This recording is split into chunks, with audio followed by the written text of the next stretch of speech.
Assalamualaikum warahmatullahi wabarakatuh. Kembali lagi di channel Radio Horor. Untuk kisah kali ini saya akan membawakan sebuah cerita pengalaman horor dari seorang penjual bakso keliling. Dan sebelum kita lanjut ke ceritanya, tekan dulu tombol like video ini dan jangan lupa tekan juga tombol subscribe channel ini. Nyalakan juga lonceng notifikasinya agar tidak ketinggalan cerita-cerita lainnya. Dan seperti apa untuk kisah kali ini? Langsung saja kita masuk ke ceritanya.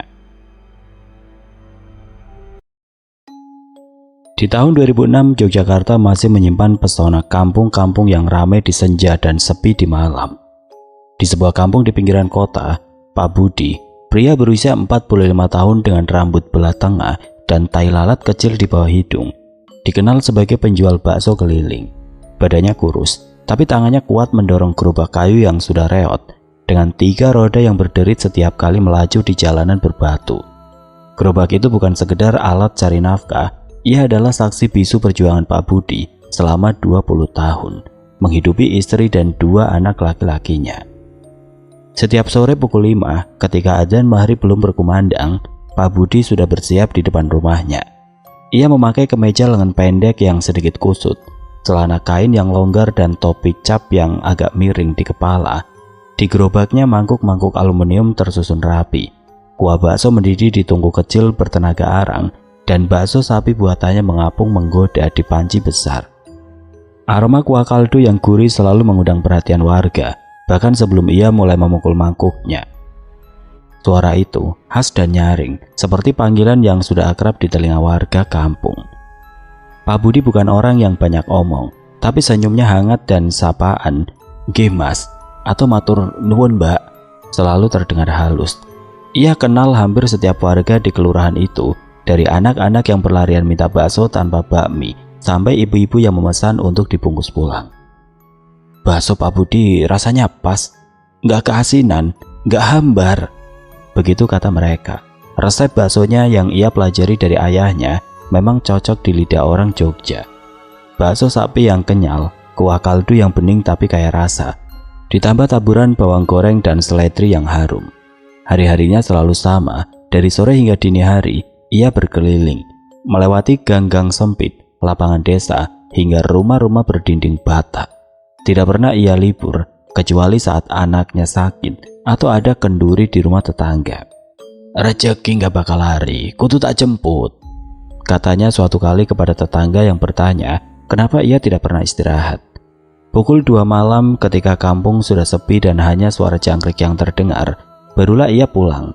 Gerobaknya diparkir di samping rumah. Badannya lelah, tapi hatinya tenang karena dompet kainnya penuh recehan untuk kebutuhan esok. Malam itu seperti biasa Pak Budi memulai rutenya. Langit masih jingga di ufuk barat dan anak-anak kecil berlarian di lapangan, bermain layangan sebelum gelap. "Pak Budi, bakso!" teriak seorang anak dari kejauhan. Pak Budi menghentikan gerobaknya, mengelap keringat di dahi dengan kain lap yang terselip di pinggang, lalu menyiapkan pesanan. "1 porsi. Bakminya putih wae ya Le?" tanyanya sambil tersenyum. Anak itu mengangguk memegang uang 1000-an yang kusut. Di kerumunan lain, beberapa bapak-bapak yang sedang ngobrol di depan warung kopi ikut memesan. "Pak Budi, kesini, 2 porsi, pedes pol," kata salah satu dari mereka. Pak Budi hanya mengangguk, tangannya cekatan menyendok bakso, menuang kuah, dan menaburi sambal sesuai permintaan. "Wes beres," katanya sambil menyerahkan mangkuk. Obrolan ringan mengalir tentang harga beras yang naik, musim hujan yang telat, sampai guyonan khas bapak-bapak yang membuat semua tertawa. Namun di balik rutinitas yang tampak biasa, malam itu terasa sedikit berbeda. Angin terasa lebih dingin dari biasanya dan suara daun-daun kering yang bertiup di jalanan terdengar lebih nyaring. Pak Budi tidak terlalu memikirkan firasat itu. Baginya, malam adalah ladang rezeki dan ia harus terus melaju, melewati rute yang sudah ia hafal. Kampung pertama, lapangan, pabrik tebu, lalu kampung-kampung berikutnya. Ia tidak tahu malam itu akan menjadi salah satu malam yang tidak akan pernah ia lupakan. Di ujung kampung ia berhenti sejenak di bawah gapura bertuliskan "Selamat datang". Ia memukul mangkuknya lagi, menunggu pelanggan yang mungkin lewat. Seorang pengendara motor melintas, menyapa. "Pak Budi, laris ya?" Pak Budi membalas dengan senyuman dan lambaian tangan. Tapi di dalam hati ia merasa ada sesuatu yang mengintip dari kegelapan. Ia menghela nafas, membaca basmalah pelan, lalu mendorong gerobaknya lagi. Malam masih panjang dan rezeki harus dikejar. Rute Pak Budi malam itu membawanya ke kampung yang lebih sepi, di mana rumah-rumah berjajar dengan jarak yang agak renggang. Untuk sampai ke sana ia harus melewati lapangan desa dan pabrik pengolah tebu. Satu-satunya di Yogyakarta yang terkenal dengan cerita-cerita seramnya. Warga sering berbisik tentang sosok genderuwo yang menghuni pohon-pohon besar di sekitar pabrik, atau bayangan hitam yang melintas di lapangan saat tengah malam. Pak Budi tahu cerita-cerita itu, tapi ia selalu menganggapnya sekedar bumbu obrolan warung kopi. "Aku golek rezeki, orang ganggu sopo-sopo," gumamnya setiap kali firasat buruk muncul. Malam itu langit sudah gelap, hanya diterangi bulan sabit yang samar. Gerobak Pak Budi berderit pelan. Roda kayunya menggilas kerikil di jalan setapak. Lampu yang tergantung di gerobak memancarkan cahaya kuning remang, cukup untuk menerangi panci kuah yang masih mengepul. Di sampingnya, pohon gayam besar berdiri menjulang. Akar-akarnya mencuat dari tanah seperti tangan-tangan yang ingin mencengkeram. Pohon itu terkenal angker, konon dijaga sesosok makhluk tinggi besar berbulu dengan mata merah menyala. Pak Budi tidak suka melintas di situ, tapi rute ini adalah jalan tercepat ke kampung berikutnya. "Bismillah," ucapnya pelan. Tangannya mendorong gerobak lebih cepat. Ia memukul mangkuknya. Berharap suara itu mengusir rasa takut yang mulai merayap. Tiba-tiba dari bawah pohon gayam, sebuah suara lembut memanggil, "Pak, bakso." Pak Budi menghentikan gerobaknya. Jantungnya sedikit berdegup. Di bawah bayang-bayang pohon seorang wanita berdiri, mengenakan kain jarik dan kebaya sederhana. Rambutnya panjang tergerai, wajahnya tidak terlalu jelas karena remang, tapi suaranya terdengar sopan. "Enje mbak, satu porsi ya?" tanya Pak Budi berusaha tenang. Ia menyeka keringat di dahi, meski udara malam terasa dingin. Wanita itu mengangguk pelan, tidak banyak bicara. Pak Budi mulai meracik bakso, tangannya cekatan menyendok bakso, menuang kuah dan menaburi bawang goreng. Sambil bekerja ia mencuri pandang ke arah wanita itu. Kakinya menapak tanah, bukan mengambang seperti cerita-cerita hantu yang pernah ia dengar. Alhamdulillah, batinnya lega. Untuk mencairkan suasana, ia membuka obrolan. "Mbak dari mana? Kok sendirian di sini?" tanyanya, suaranya dibuat santai. Wanita itu menjawab singkat. "Enje pak, habis jalan-jalan." Suaranya datar, tapi ada nada aneh yang sulit dijelaskan. Pak Budi mengerutkan kening. "Loh, jalan-jalan kok sendirian, Mbak? Ini sudah malam," balasnya berusaha tetap ramah. Wanita itu hanya tersenyum tipis, matanya tidak lepas dari gerobak. Pak Budi menyodorkan mangkuk bakso. "Monggo Mbak, saus sama kecapnya ambil sendiri ya," katanya. Wanita itu mengangguk mengambil mangkuk dan mulai makan di tempat. Berdiri di bawah pohon, Pak Budi berjongkok di samping gerobak, bersandar ke tembok pagar, menunggu pelanggan itu selesai. Ia mencoba mengalihkan perhatian dengan memeriksa panci kuahnya, tapi rasa tidak nyaman terus menggelayuti. Angin malam tiba-tiba berhenti, membuat suasana terasa hening. Hanya suara sendok wanita itu yang terdengar, beradu dengan mangkuk. Setelah beberapa menit, wanita itu menyodorkan mangkuk kosong dan selembar uang 20.000. "Ini pak uangnya," katanya dengan nada datar, disertai senyum yang terlihat dipaksakan. Matanya melotot, membuat bulu kuduk Pak Budi merinding. "Oh, nji mbak, niki kembaliannya," balas Pak Budi. Tangannya sedikit gemetar saat menyodorkan kembalian. "Boten usah pak, dibawa saja," saut wanita itu lalu berbalik dan berjalan menjauh menuju kegelapan di ujung jalan. Sebelum Pak Budi sempat bergerak, seorang pengendara motor melintas, menyapanya dengan tawa. "Klarisan pak," Pak Budi membalas dengan tawa kecil. Tapi hatinya masih gelisah. Ia melirik ke arah wanita itu, tapi sosoknya sudah tidak terlihat. "Cepet banget hilangnya," gumamnya. Merasa ada yang tidak beres, ia memasukkan uang 20.000 itu ke dompet kainnya. Berencana melanjutkan perjalanan, tapi di dalam hati ia tahu malam ini belum selesai menyimpan rahasia. Pak Budi mendorong gerobaknya pelan, berusaha mengusir rasa takut yang masih mengendap. Jalanan setapak di bawah pohon gayam terasa lebih gelap dari biasanya, meski lampu di gerobaknya masih menyala. Suara roda gerobak yang berderit bercampur dengan destawa angin yang tiba-tiba muncul, menggoyang daun-daun kering di tanah. ia memukul mangkuknya lagi. Lebih untuk menenangkan diri daripada memanggil pelanggan. Tapi entah kenapa suara itu terdengar hampa, seolah ditelan kegelapan. Tiba-tiba aroma melati yang kuat menusuk hidungnya. Pak Budi menghentikan langkah. Jantungnya berdegup kencang. Lah, di sini kok ada wangi melati? Batinnya kebingungan. Di bawah pohon gayam tidak ada bunga melati yang tumbuh, apalagi di tengah malam begini. Ia menoleh ke kanan kiri tapi tidak ada siapa-siapa. Hanya bayang-bayang pohon yang bergoyang pelan, seolah menari dalam diam. Lalu dari arah pohon, terdengar suara tawa perempuan lirih. Suara itu lembut, tapi mencekam, seperti seseorang sedang menertawakannya dari kejauhan. Pak Budi membeku. Tangannya yang memegang dompet kain gemetar. Ia membuka dompet itu, ingin memastikan uang 20.000 dari wanita tadi. Tapi saat ia mengeluarkan uang itu, jantungnya hampir berhenti. Bukan kertas uang yang ia pegang, melainkan selembar daun kering dari pohon gayam, rapuh dan berbau tanah. Astagfirullah, serunya pelan. Tangannya terbuka hingga daun itu jatuh ke tanah. Ia mundur beberapa langkah, matanya liar mencari sosok wanita yang tadi membeli bakso. Lalu dari sudut matanya ia melihat sesuatu di pohon gayam. Seorang perempuan berpakaian serba putih lusuh berdiri di sana. Rambutnya panjang menjuntai hingga pinggang, kepalanya miring, tangannya memegang sisir kayu, menyisir rambut perlahan sambil terkikik. Tawanya kini lebih jelas, seperti menggema di kepala Pak Budi. Wajahnya tidak terlihat jelas, tapi matanya, dua titik hitam yang dalam, seolah menatap lurus ke arahnya.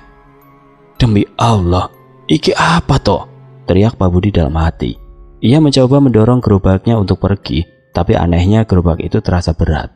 Seolah ada tangan tidak kasat mata yang menahannya. Roda-roda kayu yang biasanya ringan kini seperti terpaku di tanah. Ia mendorong lebih keras, keringat membasahi punggungnya, tapi gerobak hanya bergoyang sedikit. Suara tawa itu semakin keras, kini bercampur dengan desis angin yang terdengar seperti bisikan. Dengan panik Pak Budi meninggalkan gerobaknya. Ia berlari tunggang langgang, kakinya tersandung kerikil, matanya berkaca-kaca. Tolong, tolong! Teriaknya, suaranya parau. Di kejauhan ia melihat lampu-lampu pos ronda yang ramai dengan warga. Ia berlari ke sana, nafasnya tersegal. Wajahnya pucat seperti habis melihat kematian. Mas, tolong mas! Serunya saat sampai di pos ronda, tubuhnya nyaris ambruk. Beberapa bapak yang sedang ngobrol di pos ronda langsung berdiri kaget. Lah, Pak Budi, ada apa pak? Sini, duduk dulu pak, kata Pak Slamet ketua ronda sambil menarik kursi plastik. Bapak lain buru-buru mengambil segelas air dari teko di belakang. Ini pak, diminum dulu biar tenang, ujarnya menyodorkan gelas. Pak Budi meneguk air dengan tangan gemetar, nafasnya masih ngos-ngosan. Ceritakan pak, ada kejadian apa? Kok ketakutan begitu? Tanya Pak Slamet, suaranya penuh perhatian. Dengan suara terputus-putus Pak Budi menceritakan kejadian di bawah pohon gayam. Wanita misterius, uang yang berubah jadi daun, dan sosok kuntilanak yang menatapnya sambil terkikik. Warga yang mendengar terdiam. Beberapa saling pandang dengan wajah tegang. Ada kuntilanak di pohon gayam mas, ujar Pak Budi menunjuk ke arah pohon yang kini terlihat samar di kegelapan. Tiba-tiba Pak Joko, salah satu warga yang tadi berpapasan dengan Pak Budi, angkat bicara. Lah pak, jenengan tadi ngomong sama siapa di situ? Aku saja kok nggak lihat siapa-siapa. Jenengan kayak ngomong sendiri, ucapnya, alisnya berkerut. Pak Budi terkejut. Loh, beneran mas, aku ngobrol sama mbak-mbak yang beli bakso. Ini uangnya, balasnya membuka dompetnya. Tapi saat ia menunjukkan uang itu, semua orang di pos ronda menahan nafas. Di tangannya hanya ada daun kering. Keheningan menyelimuti pos ronda setelah Pak Budi menunjukkan daun kering di tangannya. Wajah-wajah warga yang tadinya penasaran kini berubah tegang. Beberapa bergumam pelan. Astagfirullah. Pak Slamet yang paling berpengalaman di antara mereka berdahem untuk mencairkan suasana. Wes Pak Budi, tenang dulu. Gerobaknya sekarang di mana? Ayo, kita semua temani untuk ngambil gerobaknya, ajaknya. Suaranya tegas tapi menenangkan. Pak Budi mengangguk lemas. Masih shock. Masih di bawah pohon gayam pak. Saya minta tolong, temani ambil, pintanya. Suaranya hampir memohon. Tanpa banyak bicara, 5 bapak-bapak di pos ronda bersiap. Mereka mengambil senter. bambu, dan beberapa membaca doa pelan sebelum berangkat. Malam itu angin terasa lebih dingin dan suara jangkrik seolah mereda, seakan tahu sesuatu yang mengerikan sedang terjadi. Perjalanan ke pohon gayam tidak terlalu jauh, tapi setiap langkah terasa berat. Pak Budi berjalan di tengah, dikelilingi warga yang berusaha menjaga suasana tetap tenang dengan candaan ringan. "Lah, kalau bener ada kuntilanak, tak tanyain nomor teleponnya, Mas," canda Pak Joko. Tapi tawanya terdengar kering. Pak Budi hanya tersenyum tipis, pikirannya masih dipenuhi bayangan sosok perempuan putih itu. Saat tiba di bawah pohon gayam, suasana terasa lebih mencekam. Senter yang dipegang Pak Slamet memancarkan cahaya kuning pucat, menyapu akar-akar pohon yang tampak seperti cakar raksasa. Gerobak Pak Budi masih ada di sana, berdiri miring di pinggir jalan. Anehnya, tidak ada tanda-tanda kerusakan atau sesuatu yang menahan rodanya. "Lah, ini gerobaknya baik-baik saja, Pak. Tadi kok nggak bisa didorong?" tanya Pak Joko. Alisnya berkerut. Pak Budi hanya menggeleng, tidak bisa menjelaskan. "Tadi berat banget, Mas. Kayak ditahan sama apa gitu." Dengan cepat dua warga mendorong gerobak itu, dan kali ini gerobak melaju dengan mudah, seolah tidak pernah bermasalah. Pak Budi menatap gerobaknya dengan tatapan kosong, masih tidak percaya. "Mungkin tadi kita dielus-elus, Pak," ujar Pak Slamet berusaha meringankan suasana, tapi matanya waspada, terus memindai sekitar. Saat mereka berjalan kembali ke pos ronda, Pak Budi menceritakan lagi detail kejadian tadi. Ia menyebut aroma melati, tawa perempuan, dan daun kering yang tadi ia kira uang. Warga mendengarkan dengan serius. Beberapa mengangguk, seolah tidak asing dengan cerita semacam itu. "Pohon gayam iki emang angker, Pak. Bapakku dulu yo pernah ketemu bayangan di sini," ujar Pak Joko, suaranya pelan. "Tapi yang aneh, kok Pak Budi ngomong sendiri tadi? Aku bener lihat jenengan ngomong sama udara." Ucapan Pak Joko membuat bulu kuduk Pak Budi kembali merinding. Ia bersikeras bahwa ia benar-benar berbicara dengan seorang wanita, bahkan menggambarkan kebaya dan jarik yang dipakainya. Tapi semakin ia menjelaskan, semakin ia ragu pada dirinya sendiri. "Bener, Mas, aku nggak bohong, mbak-mbak itu nyata," katanya, tapi suaranya melemah. Warga hanya saling pandang, tidak ingin memperpanjang berdebat. Di pos ronda mereka duduk melingkar. Gerobak Pak Budi diparkir di samping. Pak Slamet menyodorkan segelas kopi pahit untuk Pak Budi. "Wes, Pak, yang penting gerobaknya selamat. Sekarang pulang, istirahat. Besok yo tetap jualan kan?" katanya tersenyum.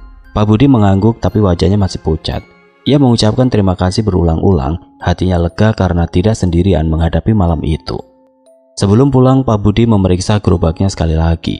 Panci kuah masih hangat, mangkuk-mangkuk tersusun rapi, tapi dompet kainnya terasa lebih ringan. Ia tahu malam itu bukan sekedar kejadian biasa. Ada sesuatu di bawah pohon gayam yang ingin bermain dengannya. Dengan hati masih berdebar, ia mendorong gerobak menuju rumah, berjanji pada diri sendiri untuk lebih berhati-hati di rute-rute sepi. Tapi ia tidak tahu, malam itu belum selesai mengujinya. Setelah meninggalkan pos ronda, Pak Budi mendorong gerobaknya dengan langkah yang lebih cepat. Jam di ponsel tuanya menunjukkan pukul 11.30 malam, lebih larut dari biasanya. Jalanan kampung sudah sepi. Hanya sesekali terdengar gonggongan anjing dari kejauhan. Angin malam membawa aroma tanah basah, seolah hujan akan turun. Pikiran Pak Budi masih dipenuhi kejadian di pohon gayam, tapi ia berusaha fokus pada rute pulang, melewati lapangan desa, lalu pabrik tebu, dan akhirnya sampai di rumahnya. Pabrik tebu itu meski tidak lagi seramai dulu, masih berdiri megah dengan bangunan tua bermodel Belanda. Di sekitarnya pohon-pohon besar dan semak belukar membuat suasana semakin gelap. Lampu jalan yang jarang-jarang hanya memberikan penerangan samar, membuat bayang-bayang gerobak Pak Budi tampak seperti sosok yang mengikuti. Lampu di gerobaknya berkedip-kedip, apinya hampir padam karena angin. "Kuah tinggal sedikit, cukup buat satu porsi," gumamnya setelah memeriksa panci, berharap tidak ada pelanggan lagi malam ini. Saat melewati pos satpam di depan pabrik, Pak Budi menoleh, berharap melihat penjaga malam yang biasa duduk di situ. Tapi pos itu kosong, hanya ada kursi plastik dan meja kecil yang diterangi lampu neon redup. Lah, di mana satpamnya? Merasa semakin tidak nyaman, ia mempercepat langkah. gerobaknya berderit lebih keras di jalan berkerikil. Di kejauhan rel kereta api yang sudah tidak aktif terlihat samar. Ditumbuhi rumput liar, tiba-tiba sebuah suara berat memanggil dari depan. "Pak, bakso!" Pak Budi tersentak, hampir menabrak gerobaknya sendiri. Di pinggir rel, seorang pria berdiri, mengenakan seragam security lengkap dengan topi dan tongkat. Wajahnya tidak terlalu jelas karena gelap, tapi posturnya tegap. Wah, ngaget-ngaget, Mas," kata Pak Budi, berusaha tertawa untuk menyembunyikan kagetnya. "Tinggal 1 porsi, Mas, tapi babinya kuning aja, mau?" Tanyanya, tangannya mulai meracik pesanan. Pria itu hanya mengangguk. "Pak," suaranya datar. Matanya menatap lurus ke depan, seolah tidak melihat Pak Budi.